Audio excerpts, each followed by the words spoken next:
mwamba anadai korosho. Afu nikiangalia chini hapa korosho hamna. Sasa nitafanyaje? Afu hela sina.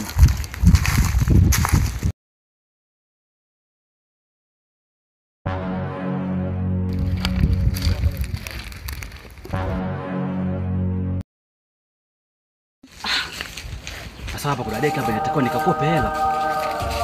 Bwana Malik vipi? Vipi kuhusu nini? Unajua nimeenda kule Uturuki kule. Kwa bahati nzuri nikakutana na mamangu mdogo. Sema sikukusimulia.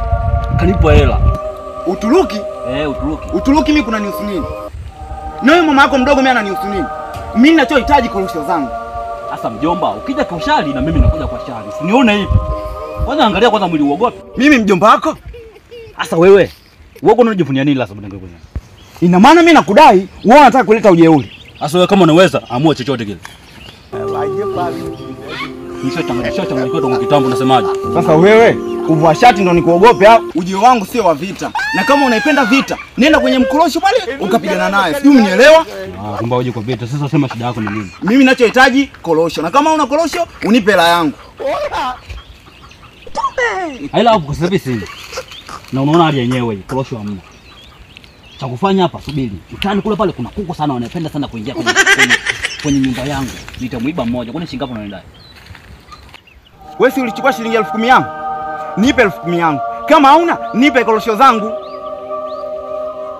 10,000.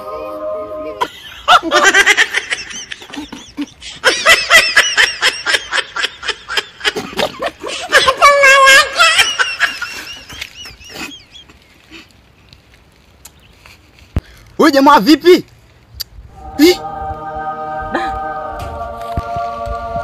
Hapo ndo dada tangu umezungumza hapa.